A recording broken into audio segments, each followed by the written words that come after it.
Welcome to New Tracks Modeling. New Tracks provides unique mentoring opportunities to enhance your modeling skills by connecting with talented modelers and manufacturers from around the globe who generously share their knowledge and artistic expertise. Build your confidence, refine modeling techniques, and share your projects with a supportive community of fellow modelers, all while enjoying the world's most rewarding hobby. Join us every Wednesday at 7 p.m. Eastern on Zoom and YouTube for our free live program. Missed a program? No problem. Individual show segments are uploaded to YouTube for convenient on-demand viewing. Be sure to connect with the New Tracks community by joining the New Tracks Facebook page, where you can interact with other modelers and see what they are modeling. Visit our website at www.newtracksmodeling.com, where you'll find information about upcoming events and the latest issue of our magazine, New Tracks Modeler. New Tracks Modeler features articles from builds on the show, exciting new products, and other great articles. And now, here is the host of New Tracks Modeling, Tom Farrell.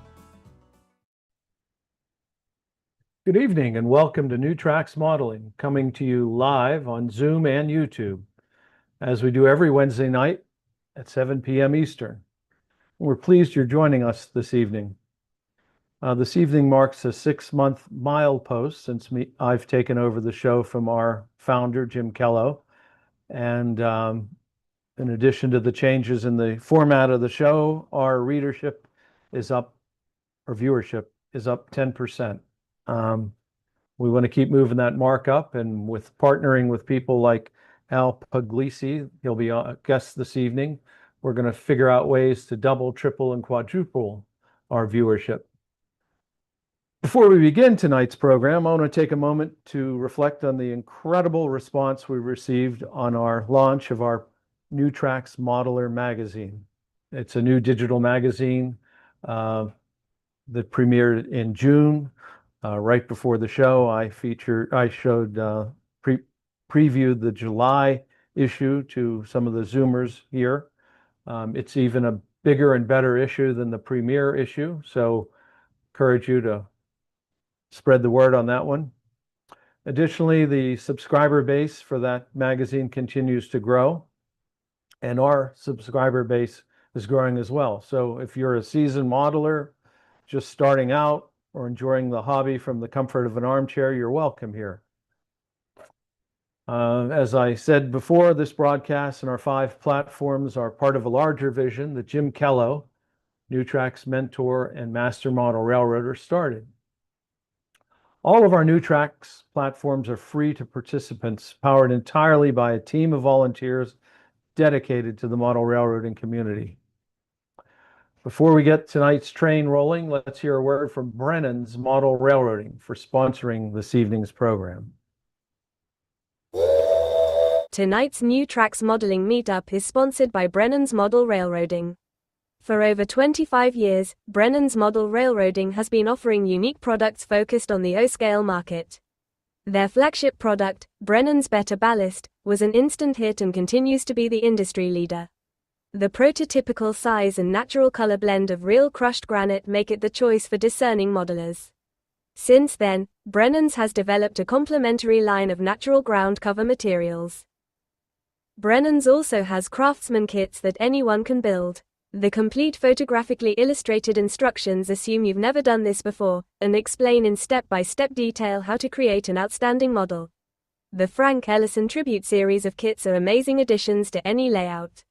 These kits take Frank Ellison's scratch-built iconic structures to a new level using modern methods and materials with Dennis Brennan's additional details and amazing instructions. See the complete line of products on the Brennan's Model Railroading website. Use the QR code to visit.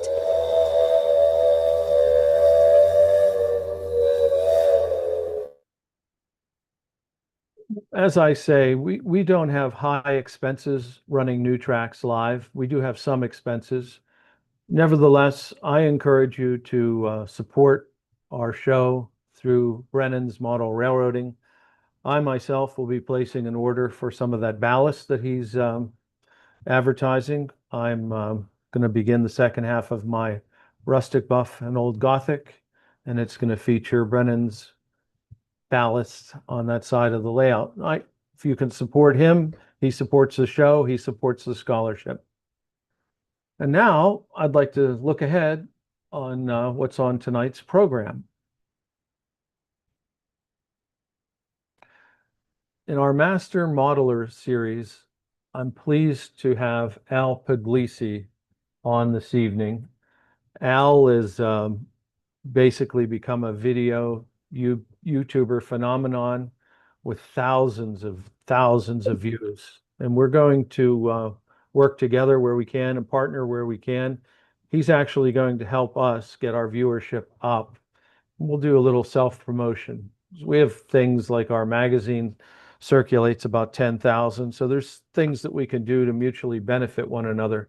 This evening, we're going to do a little interview. I'm going to interview him for approximately 15 minutes or so. And then we're going to feature some of his Sctrachbuilding with Howard Zane. Howard Zane is perhaps one of the two most famous living model railroaders at this time right now. I had the pleasure to visit Howard Zane's layout last week, and it's just phenomenal. It's breathtaking. It's indescribable. We will feature that layout. I took a bunch of photographs. We'll feature that in future segments. And then, of course, this evening, we have Chris Corse, his My Build segment. This is perhaps one of the most watched segments we have on New Tracks Modeling. This is modelers from our show featuring their work. And this evening is the water theme. And I think you're going to like it. I've seen the slides, some really interesting stuff.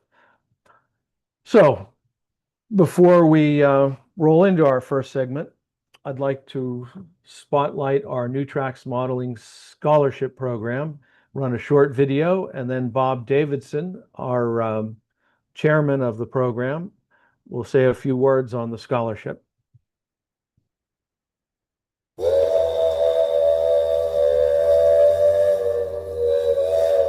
The New Tracks Modeling Mentoring Scholarship is the only national scholarship for model railroaders from a volunteer nonprofit organization. For academic year 2025-26, we are awarding three $2,000 scholarships for model railroaders pursuing a STEAM degree. We hope to award a similar number of scholarships for the 2026-27 academic year. We believe it is critical to support the next generation of model railroaders. You can support the New Tracks Modeling Mentoring Scholarship by donating online using the Zephy platform or directly by check. All donations are tax deductible.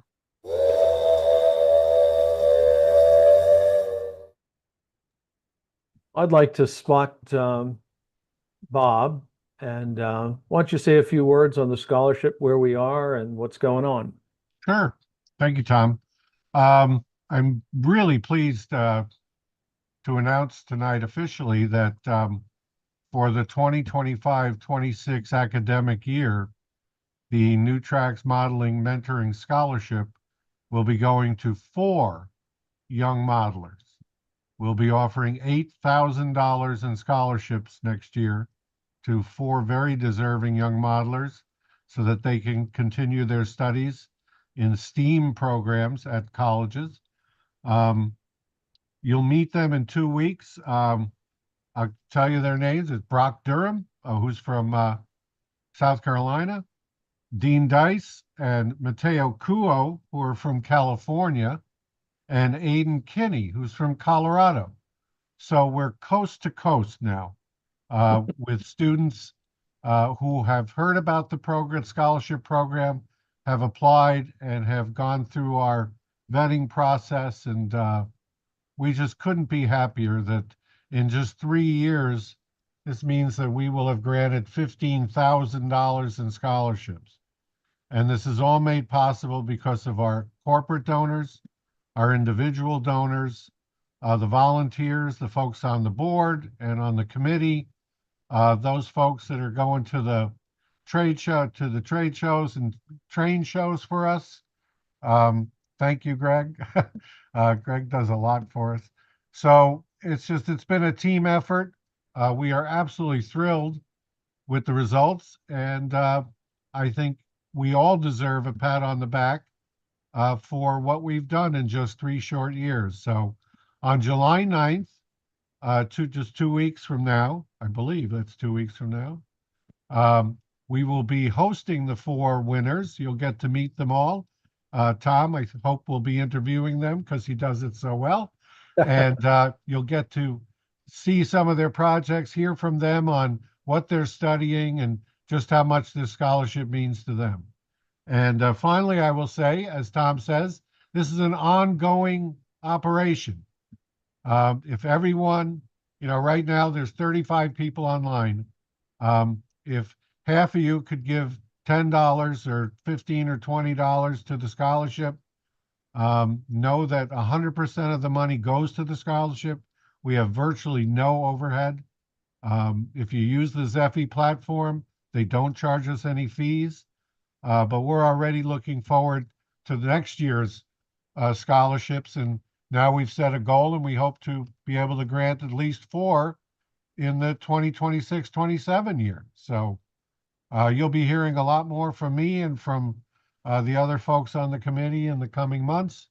But again, thanks to everyone for all you've done. Thank you, Tom. Thank you, Tom. Thank you, Bob.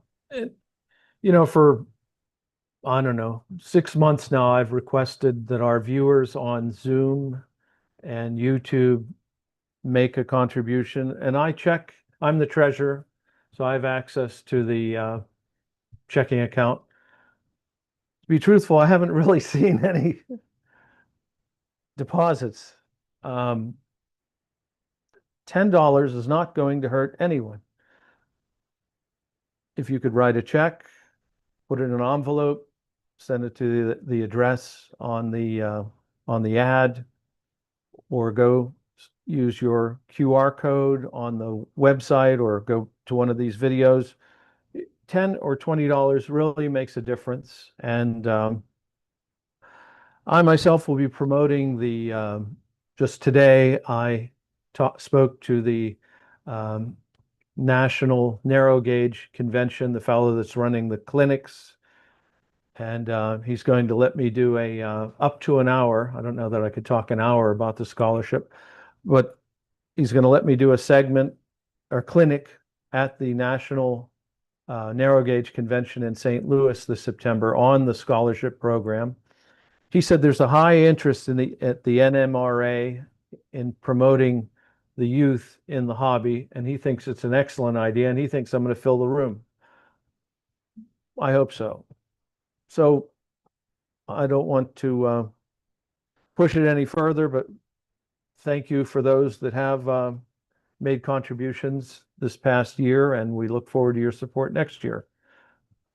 So now I would like to start the show, and we are really fortunate to have Mr. YouTuber himself for model railroading, Al Pugliese. I'm not sure that, I think everybody probably knows this man because he's all over the place. And he was kind enough to be our host at Howard Zane layout, and his own very fine layout. And welcome to the show, Al. This is, I think you may have did it years ago, I'm not sure, but never under my tutelage. Yeah. Yes. Yeah, I really appreciate you having me on the show. I'd like to be on more if I can, help, or if you have any dead spots you need filled, by all means. Well, I think there'll be live spots if you're on. Yes, I hope so. Let's start with just some brief questions. Who is Al Pugliese? How did you get into the hobby? At what age were you into model railroading? I was 13, and my next door neighbor banged on the door, and he said, "Hey, Al, I got a really cool Sears catalog here with all these really cool train sets in it." And I was looking at slot car sets for, racing, Tyco and all that. And this back in 1973, so I'm 64. I got hooked on the super cool train sets. So my mother got me a train set for Christmas. It was a Tyco Santa Fe figure 8 train set. And my aunt was livid. She said, "What a waste of money. He's just going to go around in circles with this and pack it up after Christmas." And that didn't happen. So, 60 years later and, 35 by 35 feet later, my aunt, before she passed away, she understands that you don't put them away after Christmas time. That's a Yeah. great story. And then I got further hooked when I went to the library in junior high school, and I'm looking through all the railroad model craftsman's model railroader. Of course, I see John Allen, and I see the magazine a lot of us have seen. I know Howard got it on his honeymoon, and it wrecked his honeymoon. And I saw it when I was a young teenager, and I said, "Man, I've got to try and do floor to ceiling scenery. I've got to try to do this." And my attempts were in vain, but it was a lot of fun trying to make sculpture out of paper mache floor to ceiling on, a $30 budget a month. Well, we all start somewhere, and we will feature your layout sometime later this summer. And Okay. and we'll feature Howard Zane's layout, and you can help me narrate it since you're there pretty frequently. Yes. Tell me, what scale do you model now, and what is the era, and what is the location? I'm a bipolar model railroader. I have I have a 32 by 32 foot space, which includes a 10 by 10 foot room that when my kids moved out, I punched through the wall and took it. So that's HO scale. And I've been in HO scale since day one, but I've always loved O scale. And back in the mid 70s, I couldn't afford O scale. I really didn't like the 3-rail non-scale trains. And at that time, the only thing available was full scale 2-rail O scale, and it was ultra expensive. So I always liked O scale, but decided to go HO. And I started going over Howard Zane's house as a teenager in the late 70s, 1978, 1979. And I would go over Howard's all pissed off about my HO trains. They're derailing. I can't get them to run right. They're driving me nuts. And I'd go over Howard's house ready to change scales. And I'd walk downstairs and see his incredible HO model railroad. And I said, "Man, I'm staying HO." And then 5 months later, it would build up again. I'd be pissed off about something that's not running right. I can't, these little trains. Go back to Howard's. I'm switching scales this time, Howard. Couldn't do it. And that's been going on since 1978 until about 4 years ago when I retired. I was an auto damage appraiser, and I retired from that. And Howard needed help as a helper, and he's known me forever. And I said, "Howard, I would give anything to be an apprentice and to learn as much as I can from you."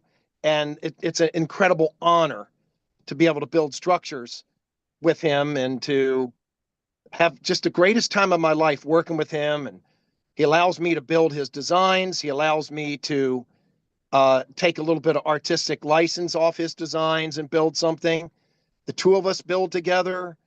He builds solo, I build solo. It's just the greatest. I'm so blessed and so happy that I'm able to work with Howard. Even though I'm retired into model railroading. So Yeah, it's a great, and I want to thank Steve Sherrill for setting up my visit to Howard Zane with you and meeting you. And Steve Sherrill said, your jaw's going to drop when you see this layout. yeah. You just can't imagine this thing till you see it in person. And we'll get to Howard Zane later, but he's been a huge influence on you, that's for sure. Yeah. Yeah. And also had another huge influence that was an incredible modeler. The gentleman's name was Harry Clark. And Harry Clark modeled the B&O. Oh God, I'm having a Indian Creek Valley railroad. It was 39 by 65 feet. Alan Keller featured it in Great Model Vera Roads. I think it was volume 3.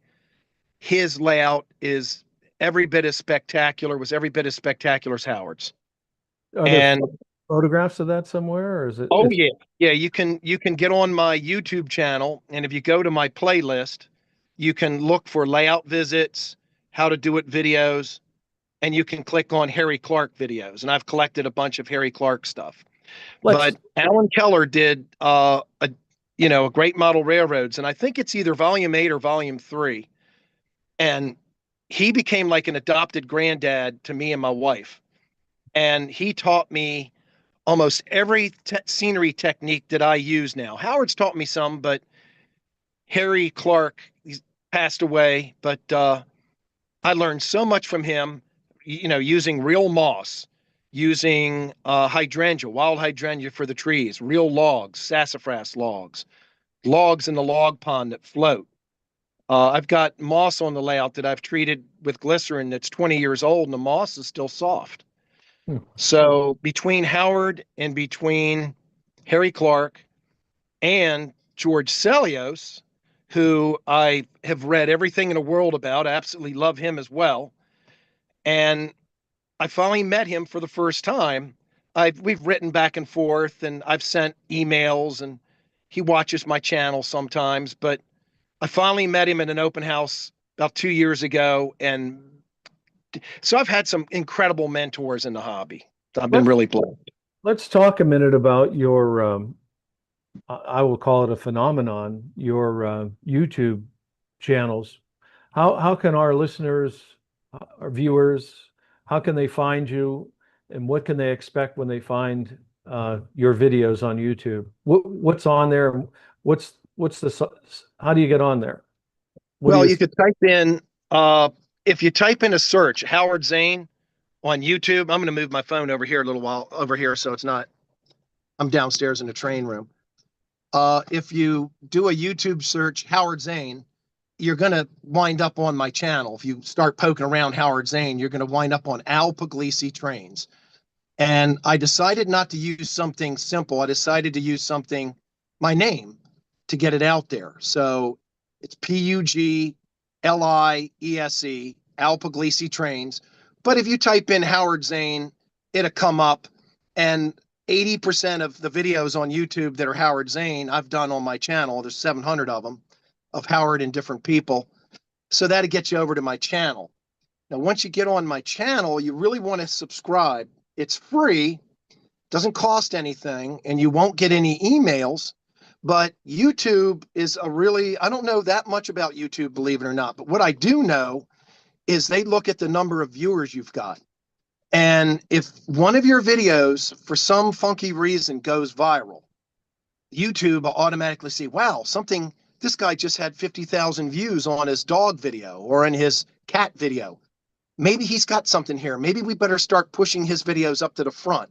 So when people type in model trains or hot dogs or something, your channel starts coming up more in the forefront because you've had some viral videos. It's kind of unfair in a way because there's a lot of incredible channels that have never really had any viral videos, and they're kind of kept down in the hidden. You have to really dig and look for them. I was just very lucky. I did a really viral video on Howard Zane's layout, and with the help of Tom from Tom's Trains and Things, who also has a YouTube channel, and doing a video that went viral on Howard's layout, it kind of launched me and got me going. How many numbers did that first video hit? Just curious. It's, there's a lot of YouTubers out there, like these young gals and all, they get millions of views. Us model railroaders, we don't get that. But it was 53 or 54,000 views. Well, that's incredible. For an HO scale guy, that's a lot. Yeah. Now, for these young gals that are real pretty, that get out there and they're gorgeous and they can walk to they get 1 million views. Yeah.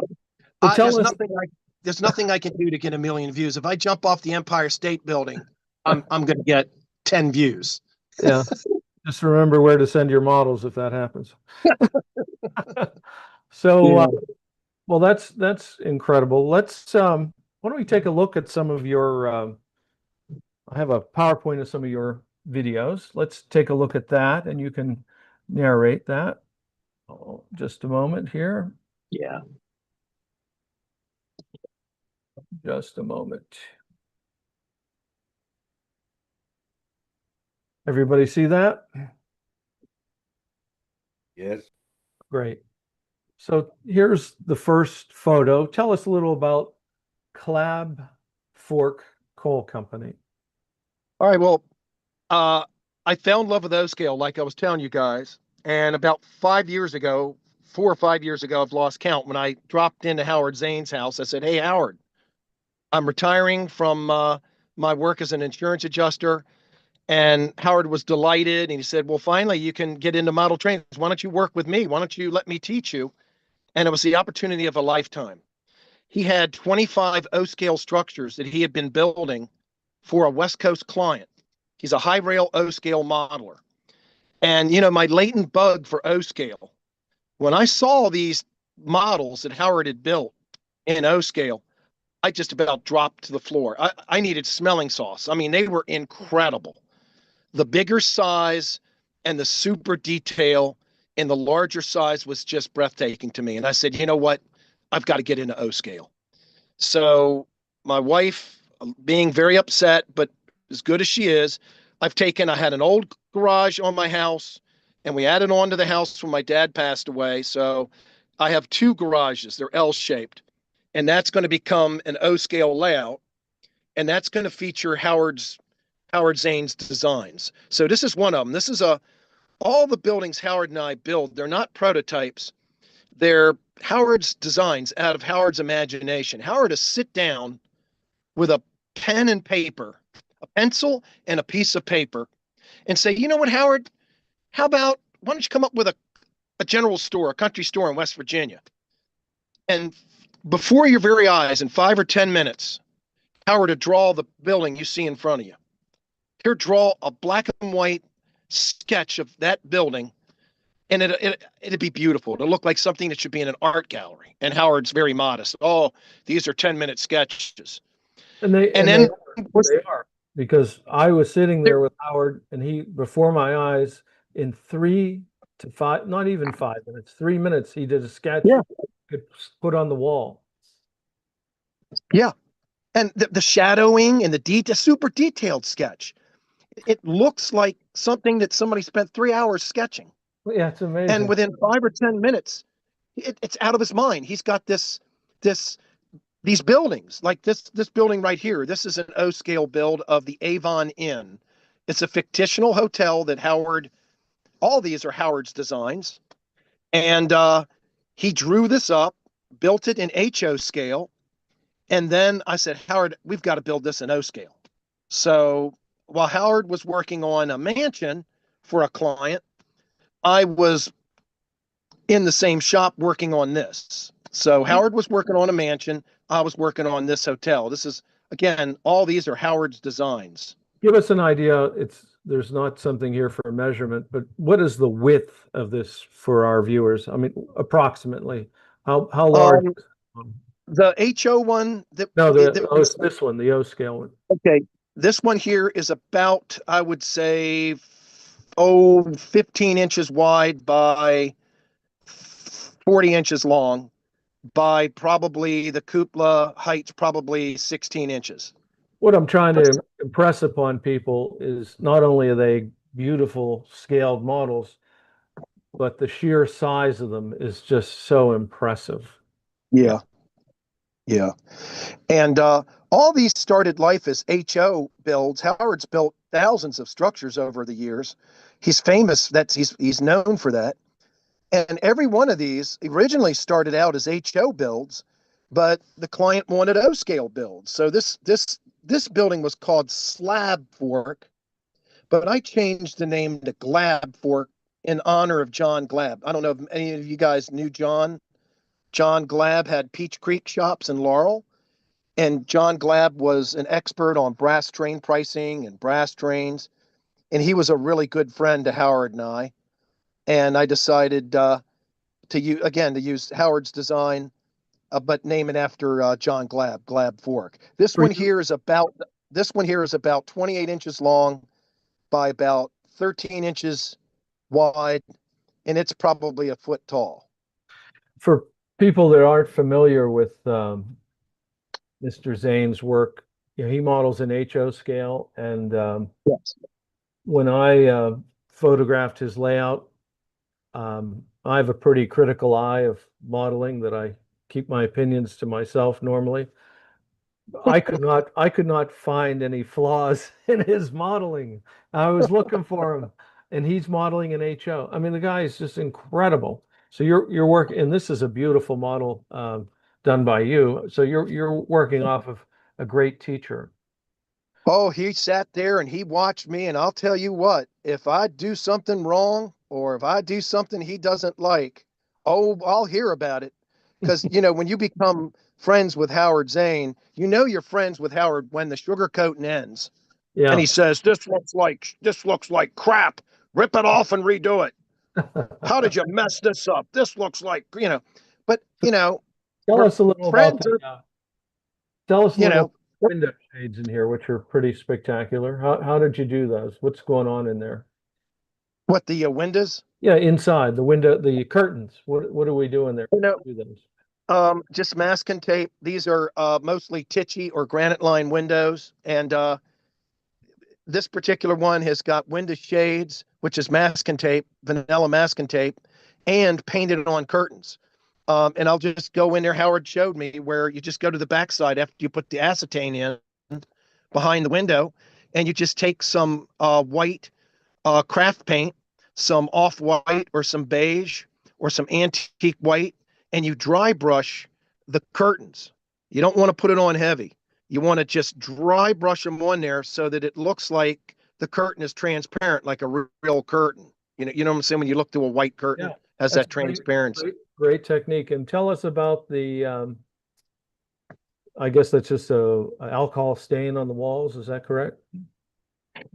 Yeah, we generally use there's a lot of Krylon colors, camouflage colors. For the viewers out there, I don't know if you know this, but Anvil Gray is dead on for Floke Will Grimy Black.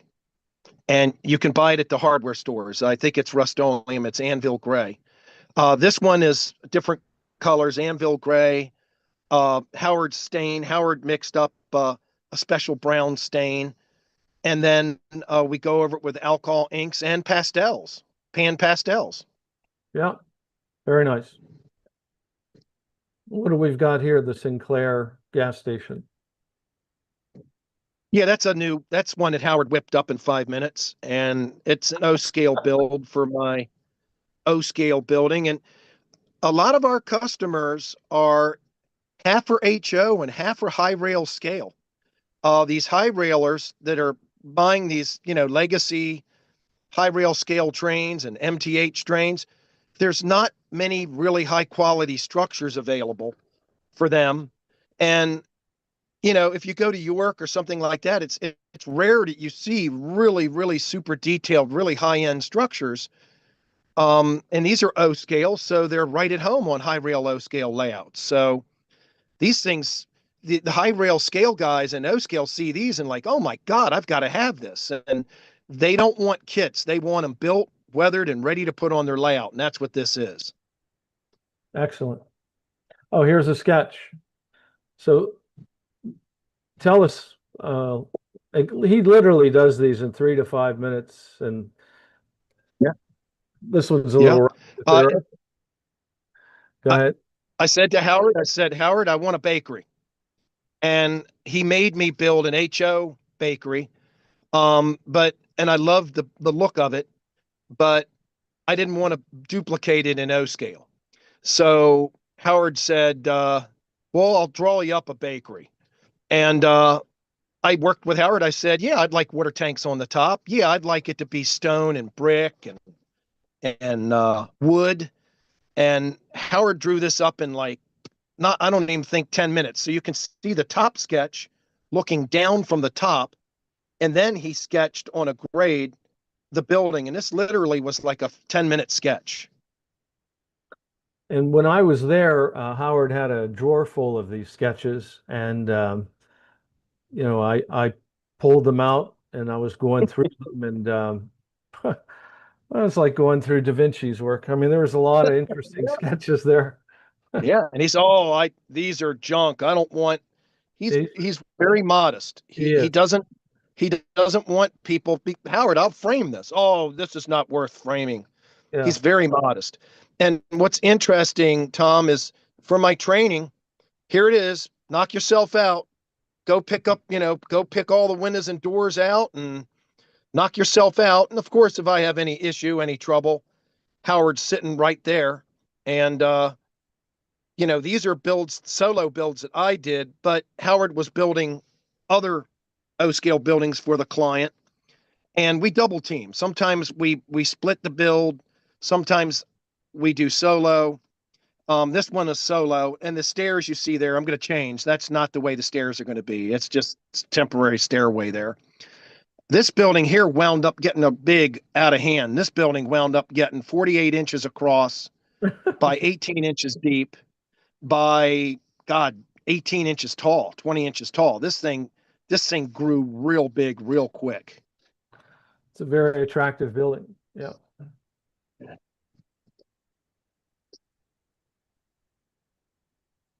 Very nice. And then there's real stone. That's real stone on the foundation.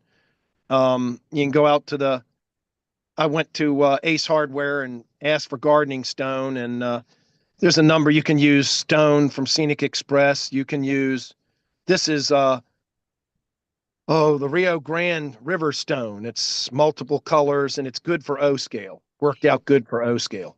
Now tell them, I think I see the brickwork. Is that the stuff that comes from, is it Greece? Where's it coming from? Yes, the Greek, yes. So just tell people about that. That's an embossed brick, and I tell you, it passes the sniff test. Up close, it looks very good. Yeah, and you really don't even need to weather it. I mean, you might lightly weather it with pastel, or you might just barely weather it with alcohol ink. And all I know is if you do an eBay search and type in HO brick, the guy from Greece, to say from Greece, he's got like 8 or 9 different bricks, 8 or 9 different stone sheets in G scale, O scale, and HO scale. And the problem is it took me 90 days to get it. So you want to order a good amount of it, and it's going to take a little while to get because the mail from Greece is pretty slow. But it's worth the wait. There's another brick, a used brick that these two bricks look, I mean, again, I have a pretty critical eye for this stuff. This passes the test right up close and personal. It looks great. Right. It looks, it's not the plastic brick. No, it's paper. It's embossed. It has the texture of, you'd swear it was plastic brick, but the mortar's in it. I mean, man, when you look at it real close, it's beautiful. It comes in 3 different scales, at least. Yeah. Yeah. It might be an N scale. I'm not sure, but you could use the HO. The HO brick is pretty small. So I think the HO brick that the Greek sells a pass for N scale. And there's a rooftop shot. Yeah. And that's about, like I say, that's about 16 inches wide by about 48 inches across. And people don't realize in O scale, the material cost is astronomical. The materials cost on this building, and that we're talking Howard, Zane, and I's cost, was $578 for the material. I added every tube of goo, every can of spray paint, those cyclones. Andy Root, I don't know if Andy's watching tonight, but one of you and Andy came down to visit, and cyclones like that you can get. And a lot of these parts are HO, but work fine on an O scale structure. For HO water tanks, work great for roof water tanks and O scale. Andy will be visiting my layout tomorrow. Ooh, yeah, he's a good guy. Good guy. What do we have here? Well, you're looking at the top view of change it. Yeah. That's one of many gas stations that the client from the West Coast, these are all O scale. He has a high rail scale layout. And this is one Howard built. Howard built this one. It's an angled Texaco station. And it doesn't need to be big in O scale. This angled Texaco station sits on a diorama that's about 12 by 12 inches. And then this one here, yeah, that Texaco gas station sits on a little diorama that's it's about 12 by 12 inches. So just because it's O scale doesn't mean it's enormous. What is this one here? That is a sand house that was inspired by Howard. The design was inspired by Howard. It's not. It was. I changed it around a little bit. So I was. Again, it's inspiration. The design was inspired by Howard, but I changed it around a little bit. And it's an O scale. We build just as many of these for HO clients as we do for O scale clients. But people need to realize that the build time for something like this is actually longer than the O scale, because it actually takes a little bit longer to build an HO scale building than it does an O scale building, because, you know, HO is smaller. So you have to work a little slower. And that's the problem. A lot of folks don't understand that the HO ones cost almost as much as the O scale ones, but that's because the labor involved it's virtually identical. That's a Howard Zane design, Clinchfield coal, a big coal bunker. And, you know, we sell those in O scale and in HO scale. In HO scale, it's pretty big. In HO scale, that building is about 10 by 10 inches, or I'd say it's about 12 by 12 inches by about 3 or 4 inches deep. So it's a pretty good size building in HO scale. I like the weathering and the color. It's well done. Yeah. Thanks. And now we have a church. Yeah, that's a funny story. That's Church of the Snake. That's Howard. If you come to visit the layout, Howard just does not want to build prototypes. He likes building stuff from his imagination. Me, hey, if I like the prototype and I'm capable and I can do it, I'll do it for a client.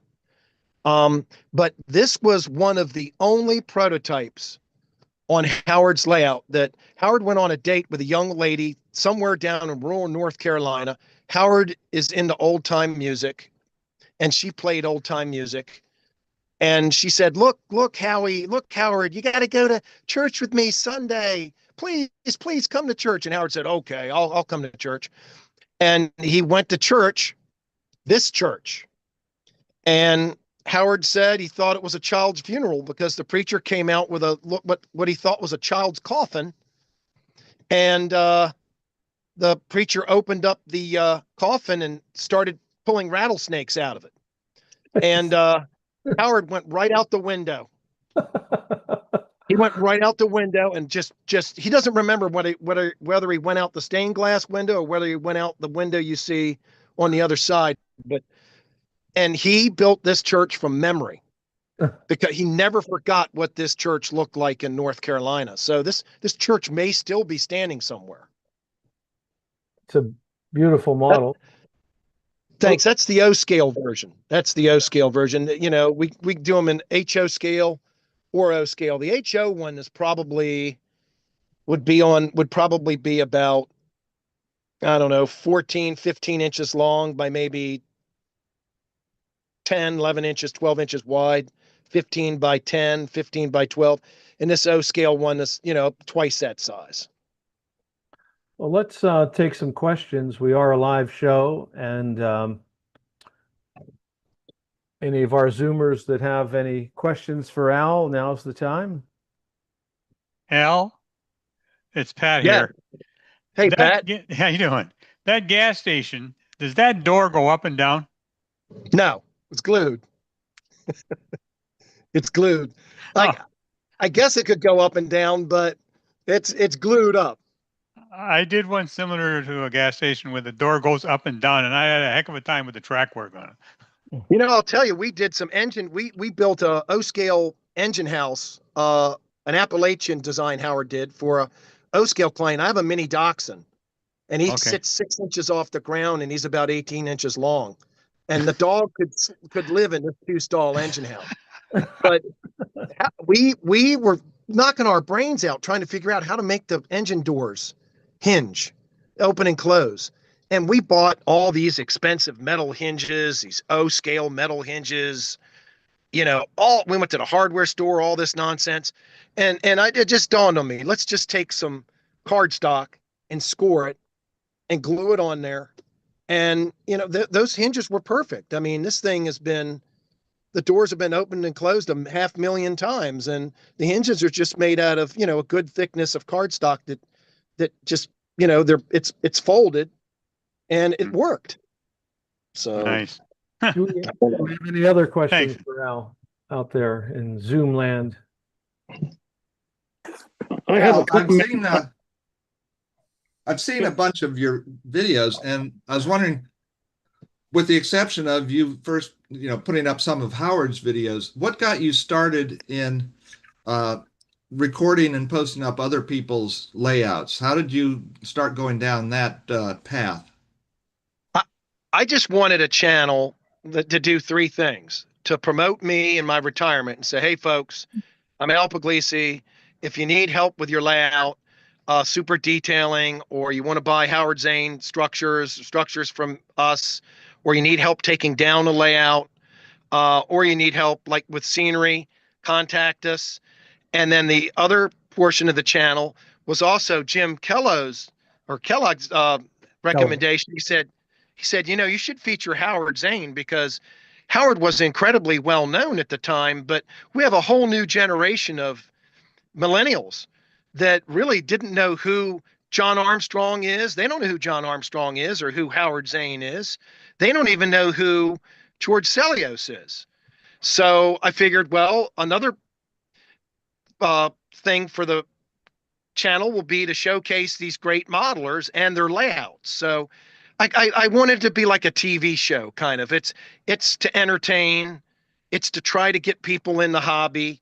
It's to let people know I'm available to help them with projects. But it's to promote the hobby too. And it's to have fun with the hobby. So it's a non-nitpicking channel. If anybody has anything negative to say or to nitpick, I just delete it because I want it to be about the fun of model railroading. I don't want it to be, oh my God, how dare you? What are you running a big blow Union Pacific locomotive through your layout, you idiot? Don't you realize that never ran in Cass? I say, yeah, I don't care. It's a big blow. Who doesn't want a jet sounding engine running through their layout, So Well, I watched your presentation on O-Scale Central last weekend with Ed Rapay's layout, and yeah, you are now hitting some of the best layouts, at least on the East Coast. I don't know when you'll branch out to the Midwest and the West Coast, but believe it or not, the money's just not there. It costs me. Everybody says, let me move this phone over here. I'm downstairs. Everybody says, oh, you must be making a fortune off videos. No, you don't make a fortune off videos. When I went and did Ed Rapay's video, by the time you add up a hotel room, gas, food, you might break even. You might get lucky and you might go viral. I did Bill Cashell's layout. The first time I got about 100,000 views and I made a little bit of money. It wasn't a lot. The second time I said, I've already done it, but there's so many new viewers, 190,000 views. That's incredible. So, That's incredible. But it's a crapshoot. You don't know. Yeah. Some incredible layouts, you can't get any views out of them. And other things that you never expect to ever have any views or whatever get a lot of views. So it's kind of a crapshoot. I still really don't understand it. it's the happenstance of the algorithm. It may be. Yeah. But the more you're putting up, the more you're going to be having people drawn to your channel. I hope so. I mean, there's big guys out there like, Jason Jensen Trains. He's a great channel, about 54,000 subscribers. Tom's Trains and Things. He helped get me started with the channel. He's got about 28,000 subscribers. I'll tell you what, though, what's really strange is the high rail scale, the three rail guys, they have enormous channels. There's some young guys on YouTube. Yeah, Bruce's Train Room. Yeah, They I watched that. Eric's Trains, what, 64,000 subscribers. I mean, these high rail, 3-rail train channels have enormous viewership. So it just seems that the scale trains, whether it be O scale 2-rail or O scale high rail or HO scale or ON 30 or whatever it may be, or N scale, they just don't seem to get the viewership that the 3-rail, some of the 3-rail channels get. Again, I like all scales. I like all trains. So it doesn't matter to me. I don't understand the algorithm. Oh, thanks, Al. Are there any other questions? Yeah. Hey, Al. Tom? Lee. Yeah. Very inspirational. And I really enjoyed seeing that. Oh, thanks. Well done, Al. Thank you. Thanks. Yeah. Tom, this is Jeff. Quick question for Al. I was admiring your structures, and as folks know around here on this program, they've seen a number of my scratch-built structures. And my approach to scratch building is if I can find commercial castings for windows and doors, though I can make my own windows and doors if I have to, it takes a long time. And so if Grant Line or Tishy or other makes an acceptable window or door, I'm not shy about adding them to my scratch built structure. And it looks like that's your approach too, which makes me feel better. It is. Yeah, I tell people, I said, look, I'm not going to make you an exact rendition. If a person calls me up and says, I want to model the Harper's Ferry station, B&O station, I'll say, I'll be glad to make it for you. But I am not going to go down into an exact replica. Oh, the stone is the wrong size. Oh, this trim is wrong. It will be a rendition. In other words, when you look at it, you're going to say, wow, that's the station at Harper's Ferry. So that's what I'm shooting for. I don't want to lose the fun of it, spending, and there's nothing against doing an exact model. Don't get me wrong. But to me, like you said, a rendition is fine. If I can find a Tichy window or a Granite Line window that's close enough, that's what we'll use. Amen, brother. Yeah. I got a comment, Al. Howard loves to have visitors. Yes. Now, yes. Would you explain how you can get to visit Howard's layout and yours, because it's so close in location? I know that Howard just loves to have people come and look at the layout. Can you tell us how that can be done?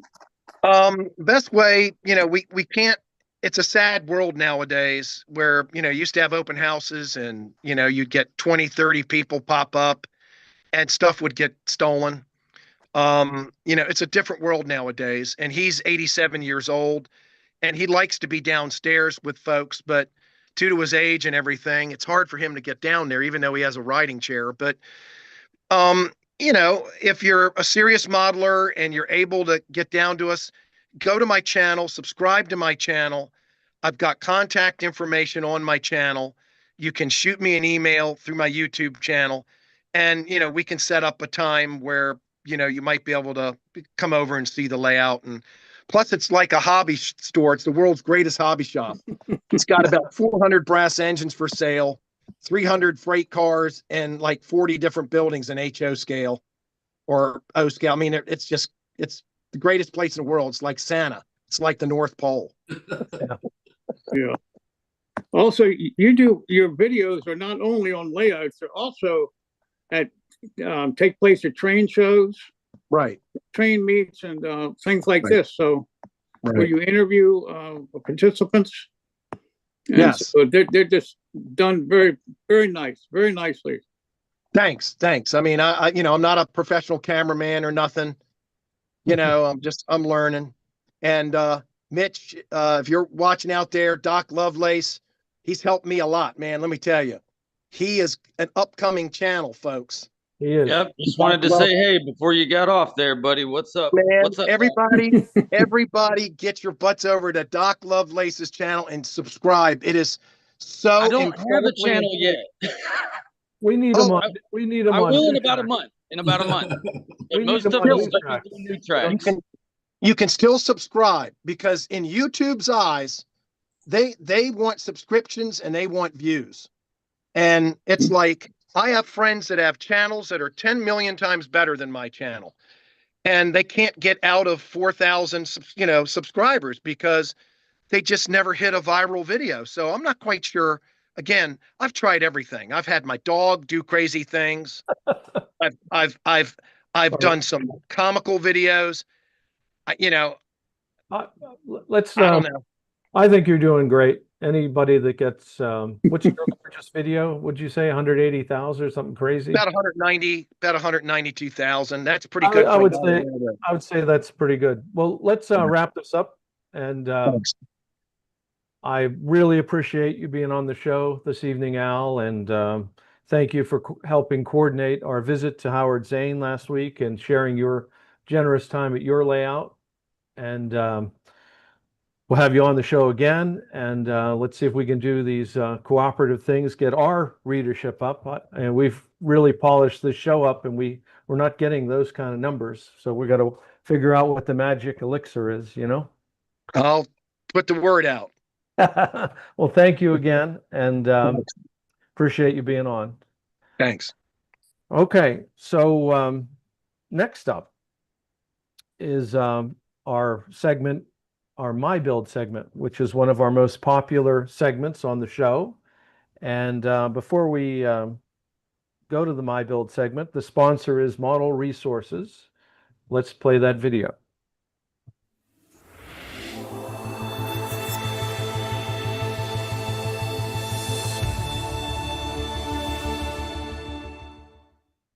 Welcome to the world of scale, O&S railroading. We are your resource for all O&S scale modeling. Both our magazines are advertiser supported and free to read online, download as a PDF, or even print. All advertisers are hot linked to their website, so if you see something you like, just click.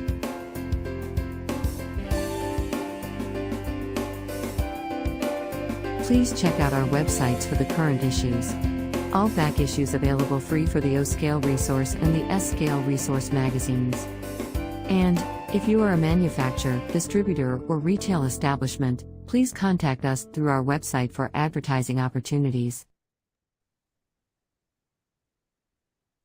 Well, next up, we have Chris Course in the My Build segment. Chris, welcome to the show. Hello, thanks, Tom. The share up here.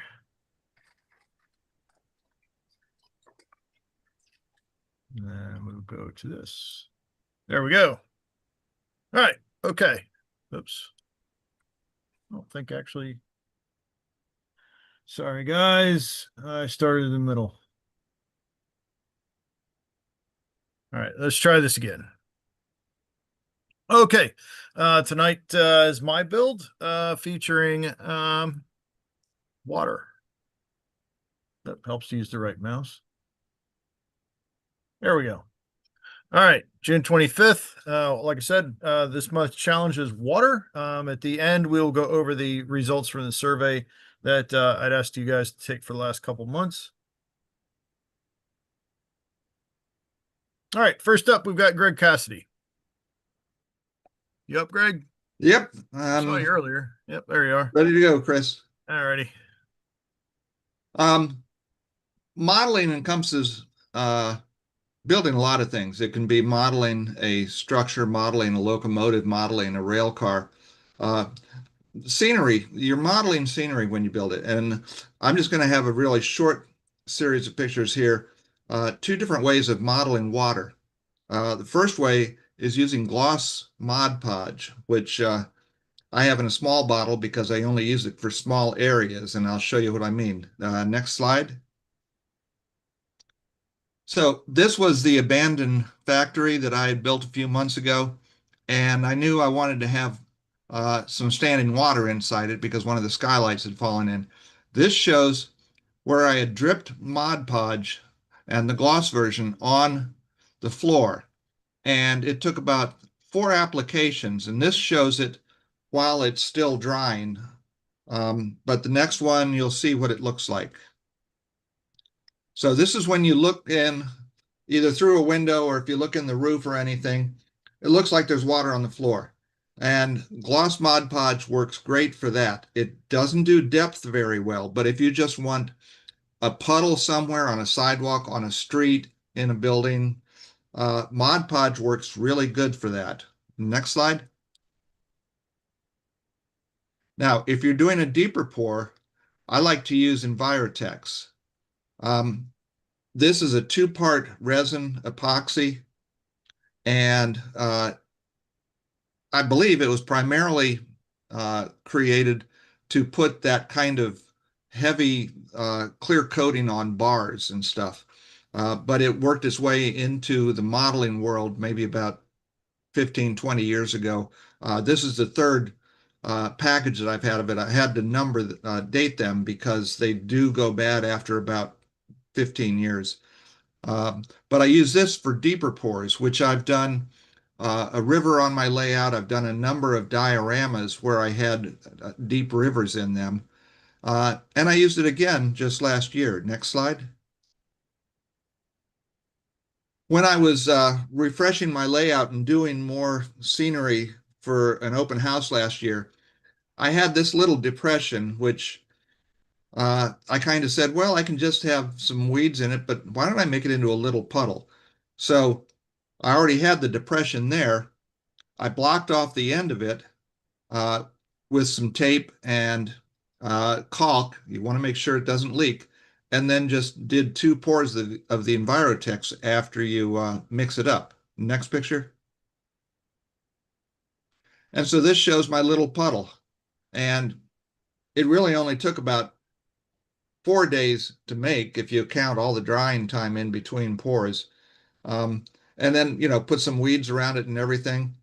And, whenever people come over to look at the layout, I've got a bigger river that they go over and touch, but then they go to this and they always, want to stick their finger in it and say, well, it's water, right? And I go, no, touch it. So that's, 2 ways of modeling water. And like I say, modeling is just trying to represent anything in the real world in a smaller scale. So I consider scenery something that you can model. Thanks, Chris. Yeah, thanks, Greg. I know you and I had talked on via email over the weekend about a project I've got going on with the Mod Podge. Do you ever see any clouding when it's dry? Not if I just pour small amounts. If you try and make it too deep, it might, because it might not get a chance to dry thoroughly. But, for the puddles that I was making, I just squirt like maybe, 8, 10 drops on the thing so it would just spread out a little bit and then let it dry. So you're never putting more than a really thin film down. All right. Okay. Any questions for Greg? Yeah, Craig, what is that second product? Envirotex. Yeah, you can find it in some hobby stores and on Amazon and some other online sites. You do want to definitely mix it the way they say in the instructions and pour it the way they say in the instructions. And there are a couple YouTube videos showing people about there's a way of getting rid of some of the bubbles on the surface. Some people breathe across it because you're introducing CO2. Other people try to introduce heat. The important thing is mixing it correctly, and then I'll usually do a little bit of breathing across it when it's first bubbling up, and then let it sit for a long time before you put another layer on. Okay. Thank you. Any other questions for Greg? All right. Well, thank you, Greg. That nice little impromptu tutorials. That's a great help. All right. Next up, we have Bob Davidson. Yep, Bob. Here I am. All righty. Past my bedtime. I hear you. Oh, this looks really familiar. Yeah, I found this little guy. This guy, nobody knows of him. He makes these really nice kits. This is a Conowingo model, folks. My layout is, for those who don't know, is the Gowanus and Northern, which is I'm modeling the Gowanus Canal in downtown Brooklyn. The Gowanus Canal is the most polluted inland waterway for many decades. And I haven't finished coloring this yet, but here's yet another technique for doing water. I used archival pH neutral PVA glue. And you just brush it on, it dries perfectly clear. There are no bubbles or anything. What I did here was I actually used Bondo first. I painted the floor and then I used Bondo to create some, there's a lot of garbage in the Gowanus Canal. So I gave it a kind of a rough floor underneath and then just started literally painting on the PVA glue. This is about six coats so far. The seawall you see there, that's just, I think it's Chooch or so. I got them from Walters. I added in the little channel that you see. This is HO scale.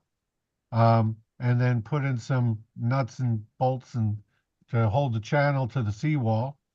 The little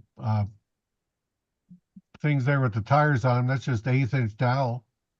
And Chris's kit is just, it's a great kit. It was fun to build and put some tires on the outside because they have bumpers on them.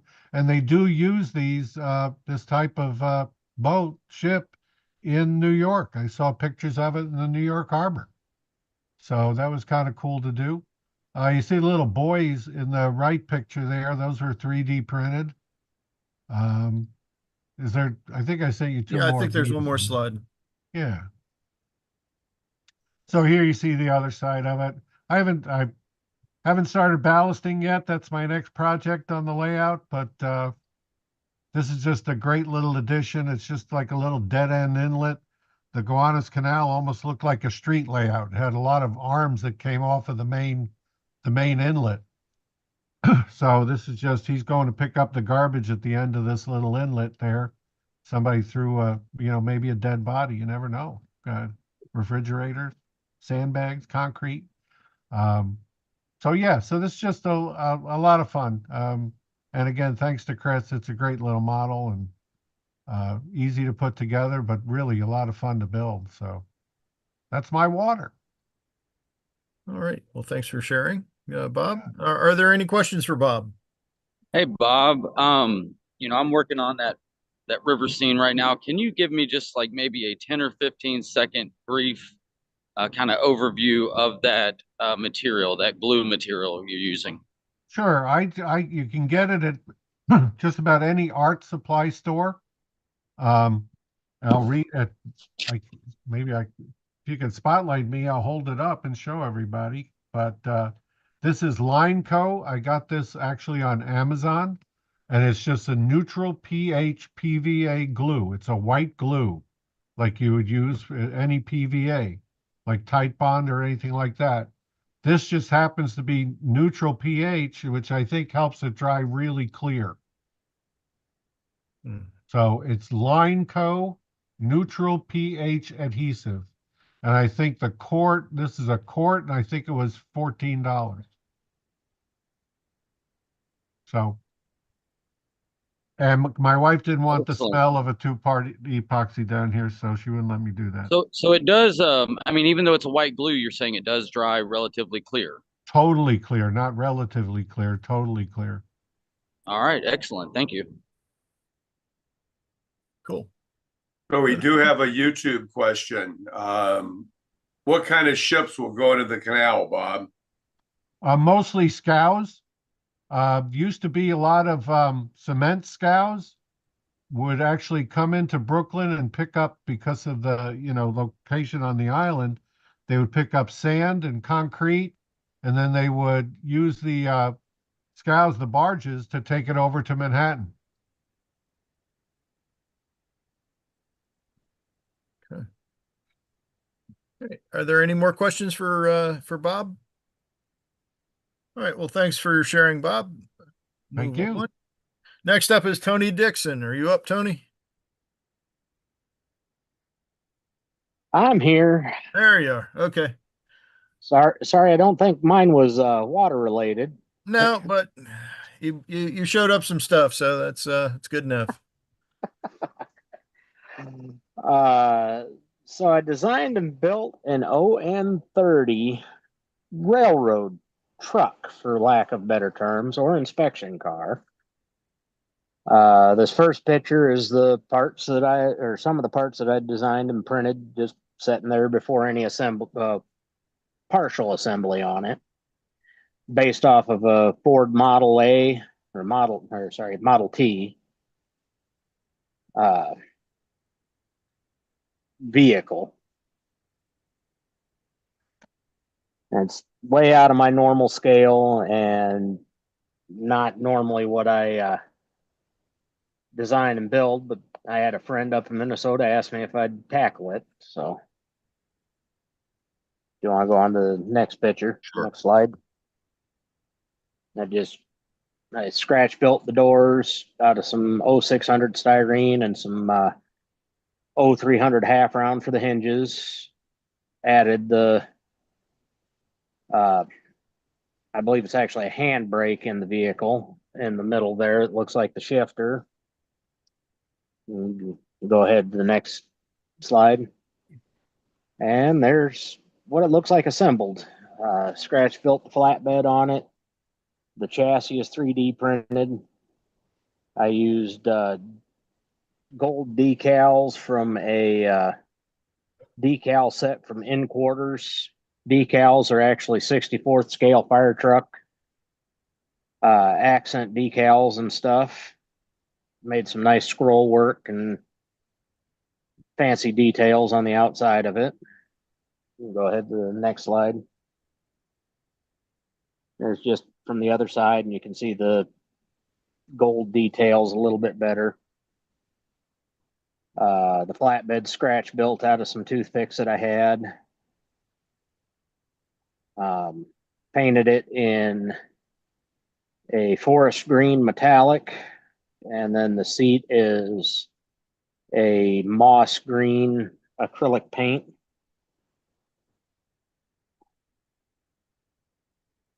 You can go ahead to the next slide. Now it's kind of hard to tell, but in the center slide, you can actually see the gauges on the dash. Those are from another In Quarter set, and they're actually gauges for the pump panel, but they were sized for a fire truck, but they sized out really nicely for the instrument gauges for the tack and the water temp and all the other stuff in it.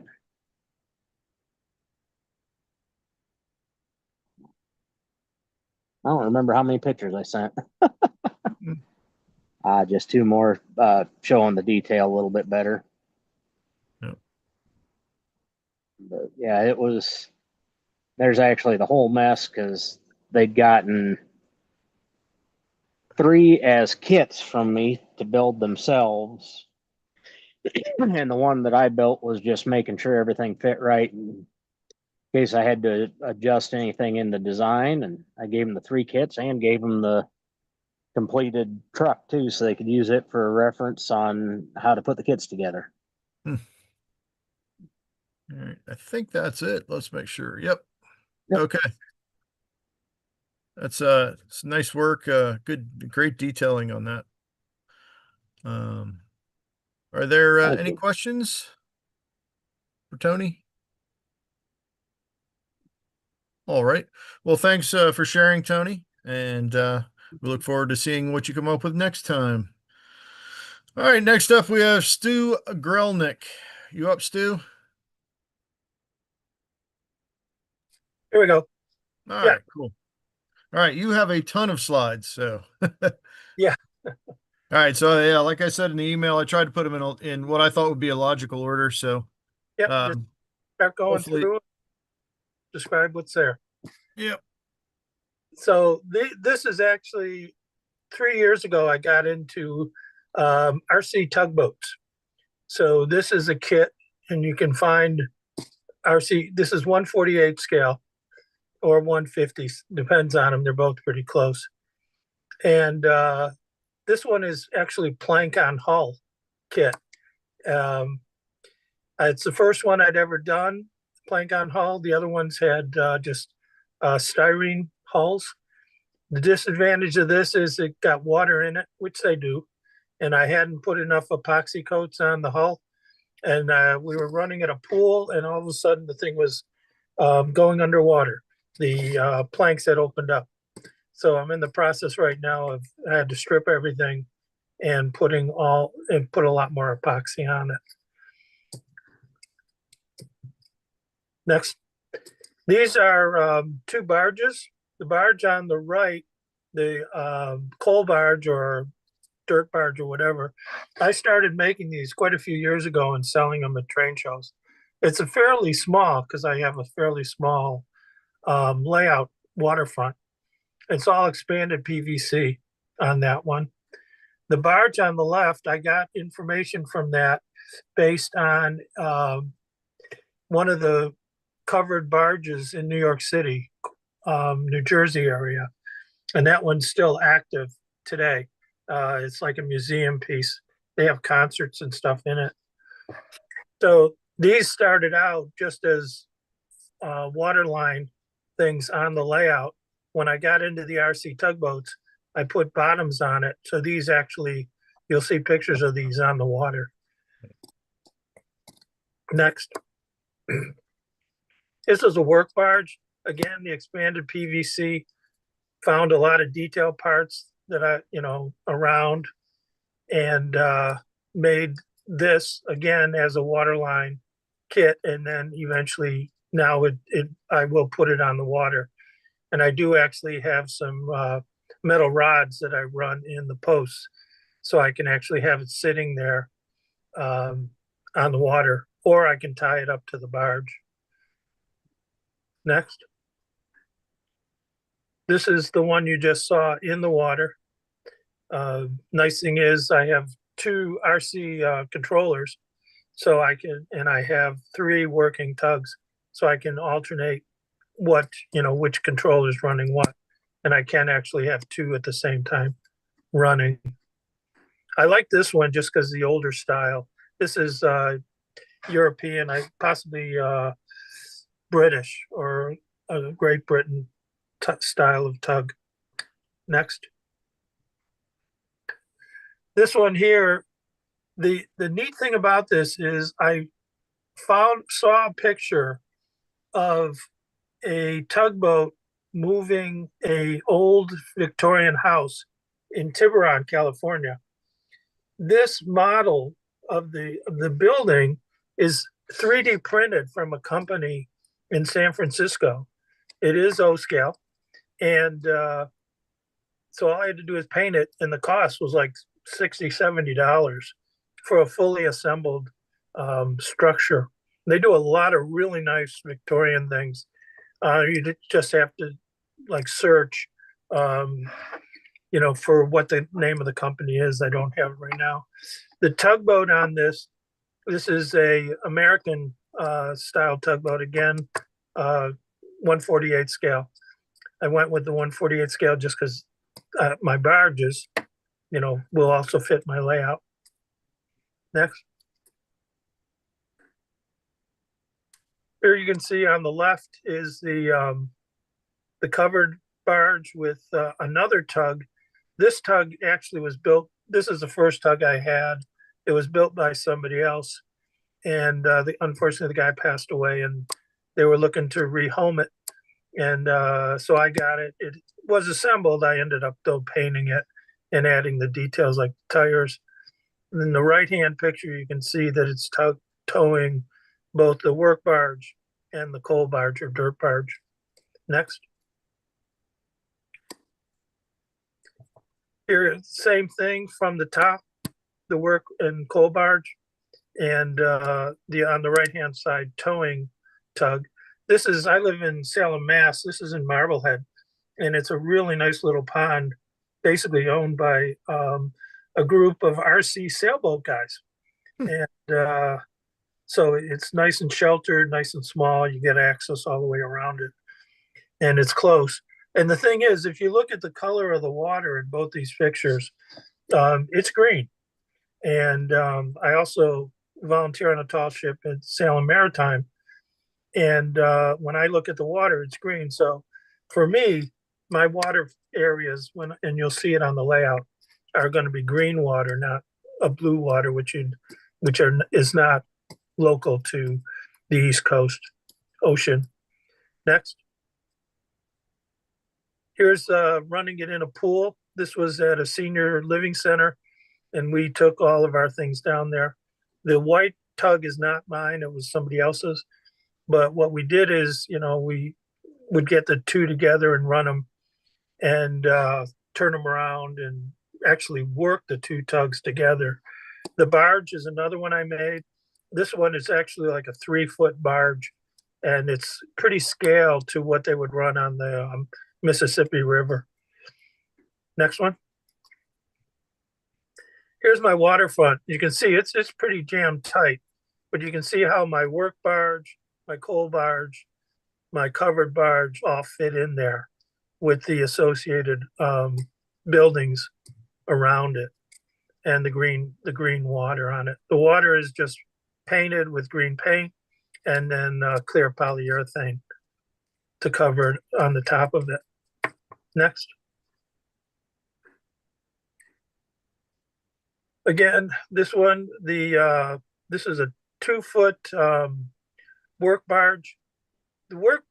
Most of these barges, these train barges and the covered barges used around the big city, New York City, Boston had it. The trains themselves were narrow gauge in most cases. And because I didn't want to have a huge barge, to transport around, what I did is I took my ON3 cars and then made the barge to fit the 6 ON3 cars. And this is running the one tugboat, which again is a European style tugboat. Next one. This is trying to get the guys to have more interesting things. This is a pier that I made. It's a 4-foot pier, again made of expanded PVC. And then I took different kits to make the buildings on it. This is before I actually painted the bottom concrete. And the other thing I did on it is around the edge of it, I put Scenic Express stone around it. There's, again, one of my tugs in the work barge. And what I'll do in the water is you can see that the pier, it's got the metal bars that are just jammed into the ground to keep it steady. And then I'll place the work barge close to it. But again, it's posts into the ground. Next. These are the tugs that actually are on my layout. These are all much smaller. These are about a foot long, O gauge, O scale, I think they're like 50-foot tugs. They're all different. Each one is named after one of the grandkids. These are waterline kits. You can find, I think Frenchman River or whatever makes one or sells one or two of them. One of them's from Sylvan. These are great to put together because they're all die cast resin kit. Well, no, one of them's wood, but 2 of them are resin, and it's basically you can put them together in a night or 2.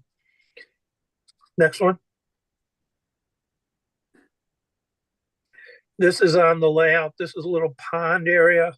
My son actually made this when he was, he's now in his 30s, but he made this, he carved it. And so this has been on 3 different layouts. It's changed a little shape and stuff. But again, it's the green water with the detail parts around it. Next one.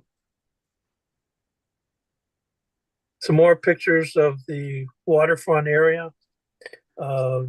My layout is 3 rail, but I run a couple of K-line engines on it. And on the bottom level, the upper level, I run Lionel 3 rail, but it's kind of a high rail layout. But again, shows the water area. and the surrounding town. Next one. Here you can see the ripples in the water. Basically, that's me being lazy. It's just plywood, and I didn't want to level it out. I just left it, and it just kind of adds the ripples to it. You can see that the green is kind of streaky, which it would be, and then you have the wave action going in another direction. The only thing I haven't done to it, which it should, is because this would be like an ocean port.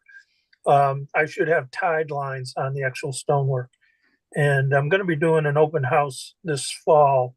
So that's my goal, is to get the stonework, get a tide line on the stonework.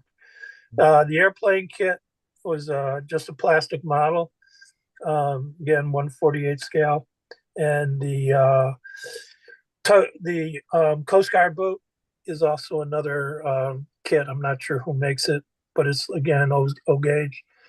On the right hand picture on the pier, what I did is at one of the York shows, I bought all these freak show characters and put them on that. The Chris Craft was one I just bought at a local train show for like $5. It was actually on a train car, which I didn't want, so I just threw out the train car. But and then I just ground the bottom off it because it had a hull and made it into a water line. The fishing boat was again a kit, I think, from Frenchman River.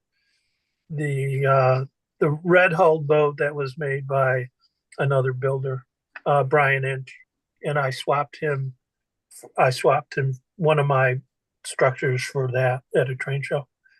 Next one. Better picture of Brian's lobster boat that shows, here you can see on the right hand picture a nice view of the stonework in the background, the ripples in the water, and then a bunch of the detailed parts that I've had for it. Next.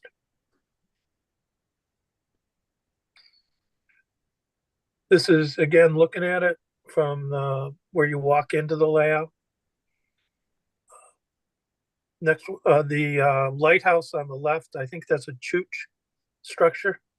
All of my kits are, or all these structures are basically kits that I bought. Next. No, I think this is the last one.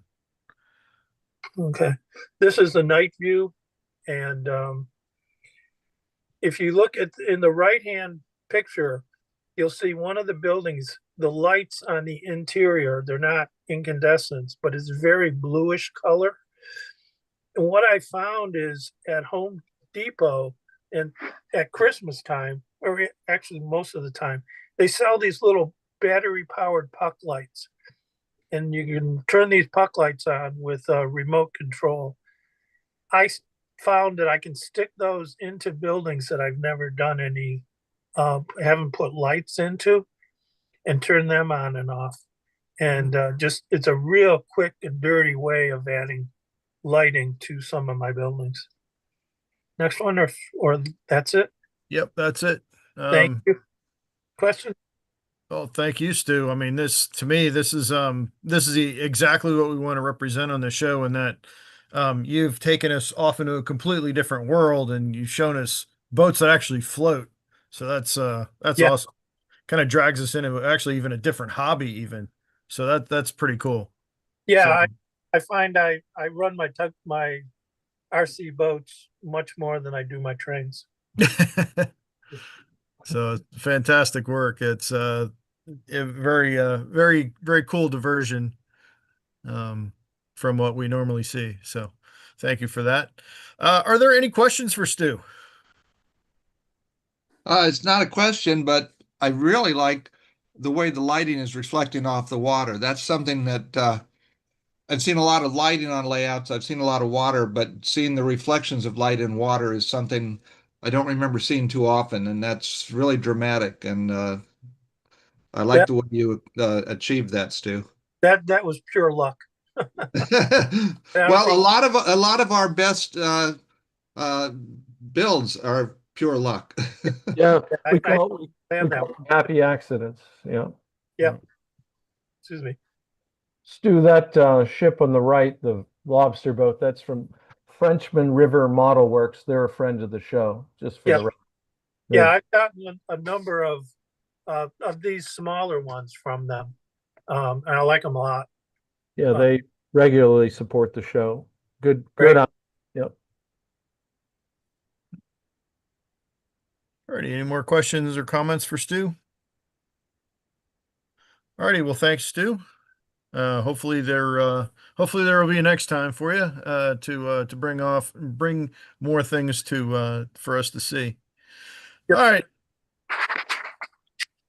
Next up, we've got Jerry Shergold. You up, Gary?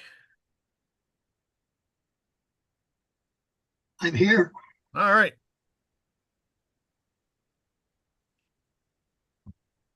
Yeah, this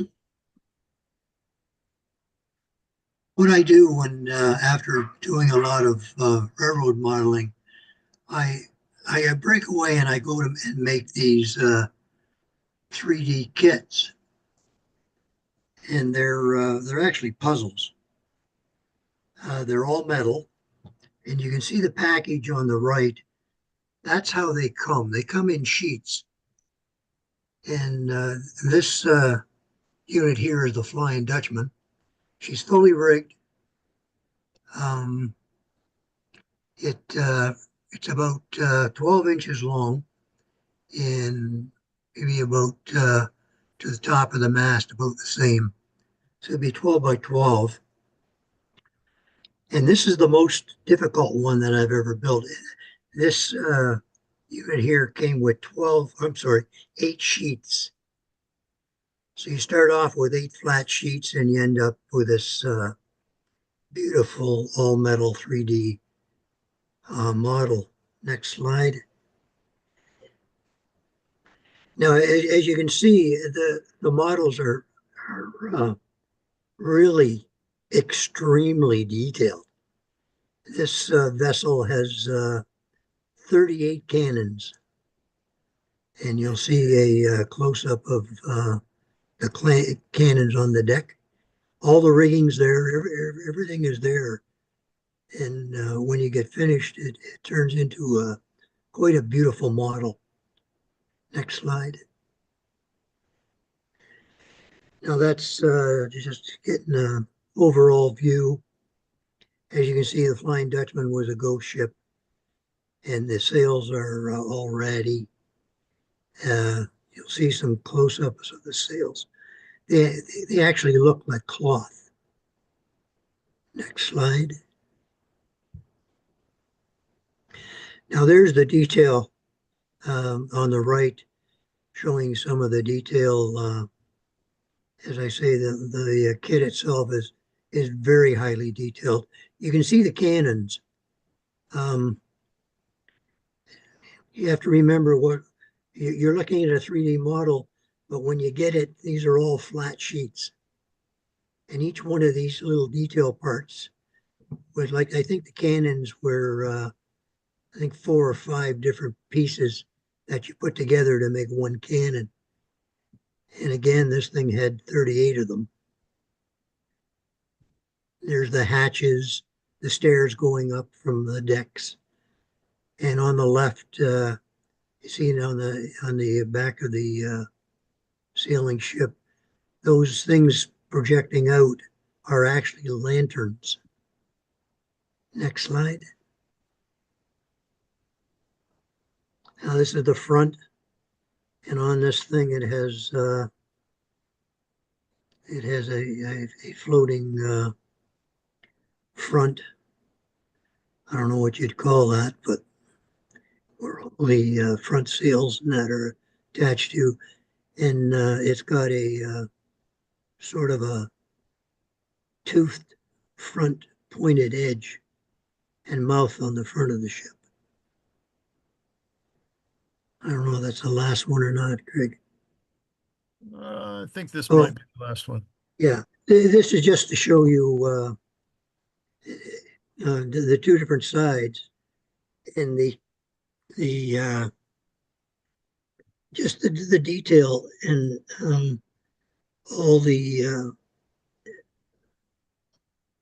wood planking and everything that's actually you get with the finished model. This, as I say, this was 8 sheets. It's one of the biggest that I've ever put together, and it took about 2 weeks. Normally, I get these, and some I can build within a couple of days to a week. But as I say, this was the not the largest one, but the highly detailed and the largest number of sheets. Hmm. It was very interesting to put together. Yeah, it looks quite a challenge. I know I tried to. My wife gave me one or two of those. It was an airplane to do, or two, and after about messing up the third part, I said enough. So this is fantastic work. So, all right, Makes a nice, are there yeah. any questions or comments for Gary? Yeah, Gary, Gary, I've put together a couple of the metal earth vehicles, and you always have tabs sticking out where they attach. I don't see any on these. How are they just really small and well disguised, well hidden? Yeah, they're the tabs are when you put these together, the tabs are either twisted or Mhm. bent. And I find that once, especially the ones that you twist, and they're twisted into a like a 45-degree thing or Mhm. a 180 twist, and they're usually hidden by the time you put the model together. The other ones are foldovers. Okay. They stick through, and then you just press them down. Yeah, And that's what I'm familiar with the metal earth. I'll have to look at a couple of these. I really like that. Thank you. yeah, like Yeah, they're it's very fantastic. challenging kits. What's nice is the sails. There was a picture there of the close up of the sails, and it actually looks like cloth. The details all in there. Yeah, let me see if I can go back. Oh yeah, there you go. Yeah, there it is. There, see it on the front, So and do all you the hand rigging. do? What was I'm nice sorry. too is all the rigging came with it. Huh. All that rigging is metal. And do you hand form the sails? Are you bending all these parts? Yes, they come in all these parts coming in a flat Flat sheet, sheet. and you Wow. go by the like number one, number two, number three, number four. Everything is coded, and if you follow the directions as per section, it all goes together beautifully. And you are hand forming the form of the sails and the cannons, and the cannons come flat, and you got to turn the barrels and everything else. But as I say, like I take a break from model railroading, and I love building these. I have a steam engine that I got just about a couple of weeks ago, and I haven't built it yet. So I'm looking forward to doing that one. Hmm. so is that all assembled by tabs, or is there some super glue in there too? No, there's no glue whatsoever. It's all tabs, all metal tabs. What's the size of it? That would be about 12 inches long and about 12 inches high. Thank you. It's about maybe 2 inches wide at its widest point on the hull. Hey, Gary. Pat, Yes, there's also a special set of tools you can buy to help you out with that kit that is too. correct. Yep. Yes, I use I have the set for Mhm. turning and molding and everything, and I also have like I use other like plastic tubes that Mhm. I've made myself because some of the forming tools aren't quite wide enough. Got you. Gary, Lee, Yes, what scale? I, I I would say that ship was probably close to N scale, or it could even be between N and HO, but I would say closer probably to N. Okay. You have to have the patience of a saint. Well, you didn't see it that way, right?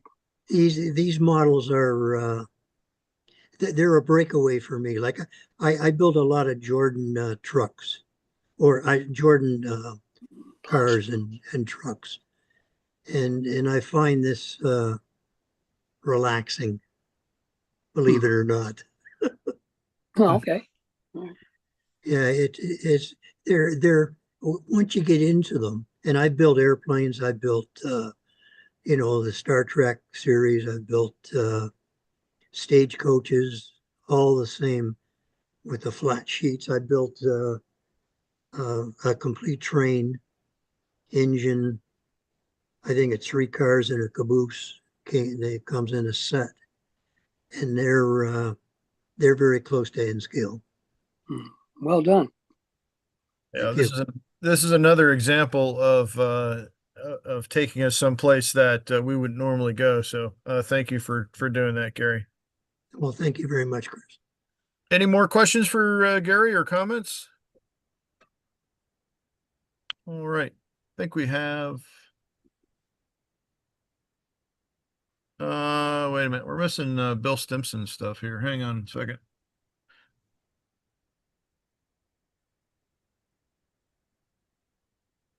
Oh crap! I apologize, Bill. I know you're up. We'll slide you in next month. So all right. So we'll go back to the My Build survey. We had 17 voters. So that's disappointing because we didn't get as large a sample size as I would have liked. I think we had this survey up for 2, maybe 3 months. And so we didn't really get a whole lot. So, excuse me. So I'm a little disappointed in that. But the results. So the first question was, how often should we hold the My Builds? And because we've got to start with the basics, and 82% said monthly. So I guess we'll keep going on with the My Builds. And then, assuming we hold the My Builds monthly, how often should we have the challenges? Well, we saw some interesting information on this one. Basically, 53% said quarterly. So what we're going to do is go to a quarterly challenge show. So then the next question is, what challenge shows, or what challenges should we have on those shows? So as you can see, it was actually kind of a tight-knit race between about 5 or 6 of them there. And so one that clearly stuck out, and it was a big winner last year, was scratch builds, kit bashes, things of that nature. So among the other top 4 are layouts. And then we also had backdrops and then rolling stock.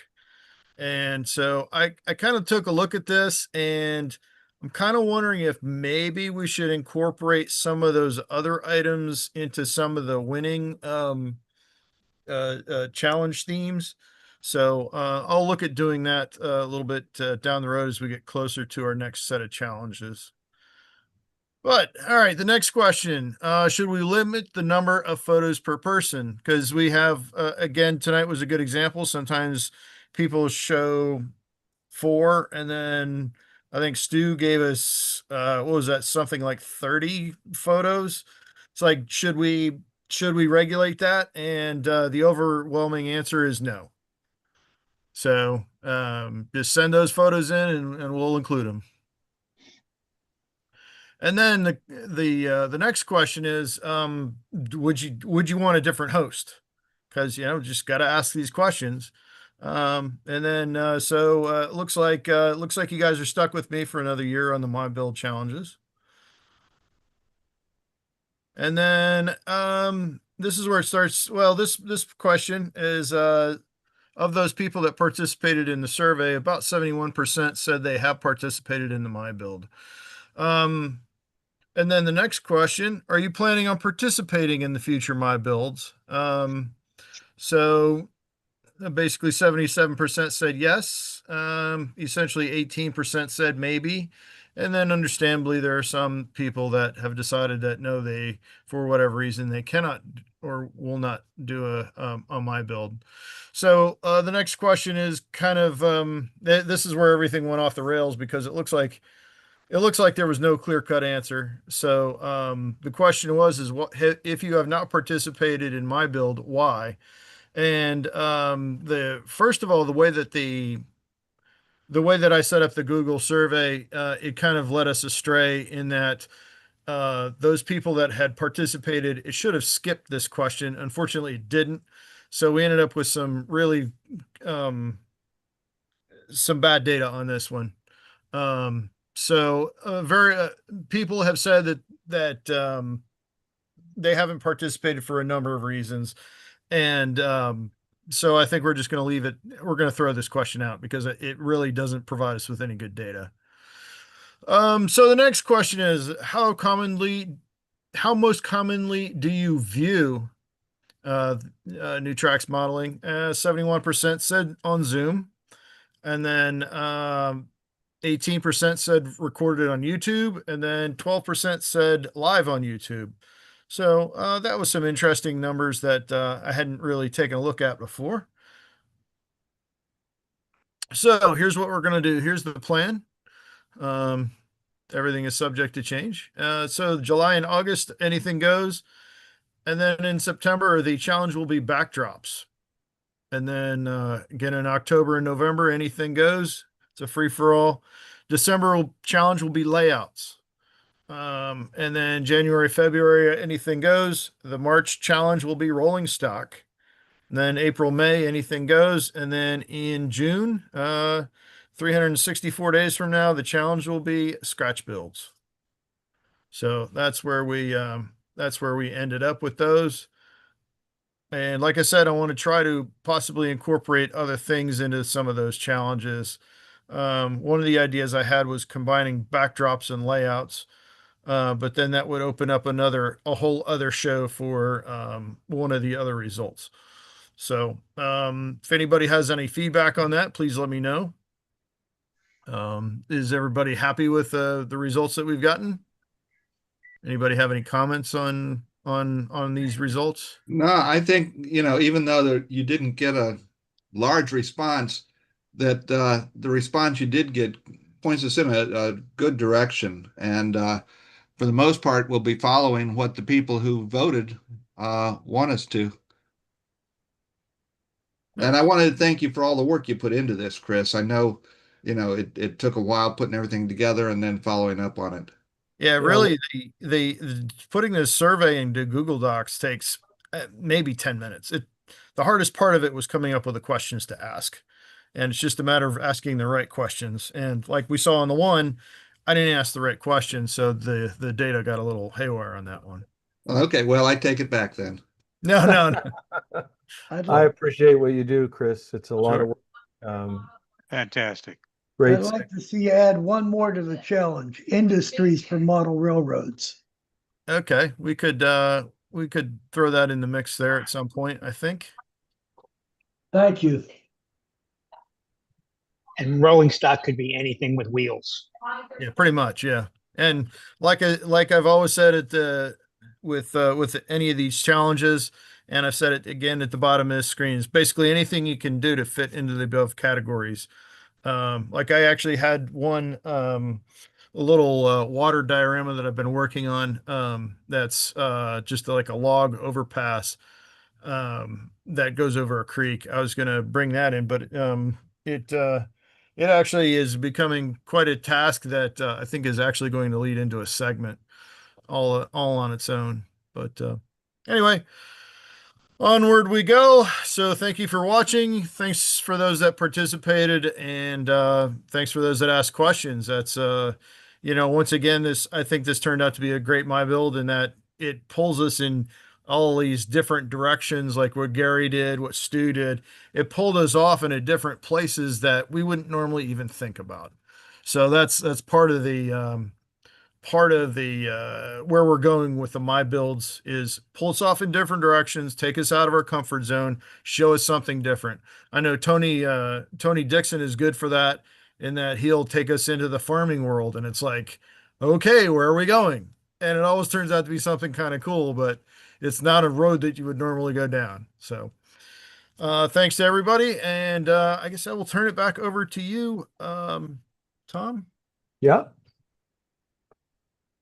I just want to thank you, Chris, for your continuing driving this segment, and excellent presentation tonight and the data. Thank you for everything you do to make the show as what it is. So that is basically this evening's show. We have the show closing and the caboose, and I'll give you a little heads up next week. Or soon. Let me think. It's actually, I guess I should have checked that first, but we're going to have Kevin Spady. He's going to do a PowerPoint on the Wandering Spruce ON30 Railroad. It's a beautiful layout. Wait till you see this. It's world-class modeling. I don't know if it's next week or the week after, but it's coming up soon, and something you'll want to see. So we'd like to do the show closing. The tradition is have Father Ron close the show, and then the caboose. Welcome, Father Ron, the moral compass of these hoodlums. Good evening. Creator of the world, as modelers and makers, we recognize the beauty of our world. We thank you for the vision and artistry you have given us.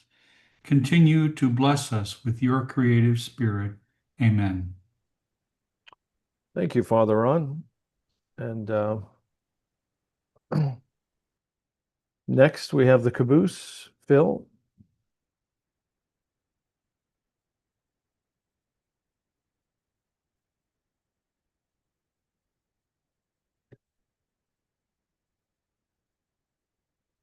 Theoretically.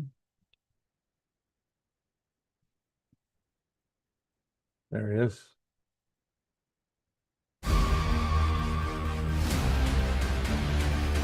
The bridge is made of 30,000 metric tons of steel and is supported by 17 pillars. It is designed to withstand extreme weather conditions that can endure temperatures as low as -40 degrees, seismic activities, and winds up to 260 kilometers per hour. The foundation of this massive bridge spans 46 meters.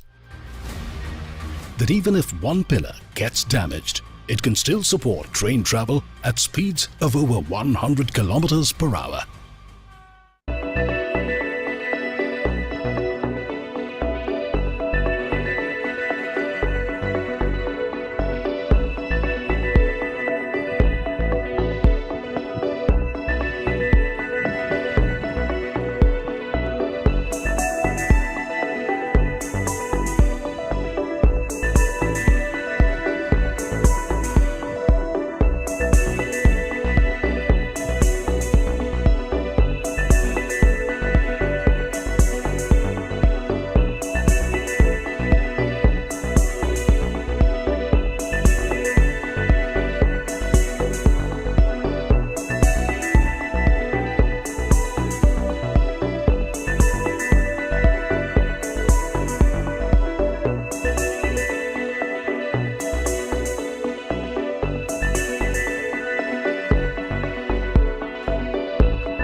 Very interesting. Well, thank you for everyone that presented on this evening's show, and we'll see you next week.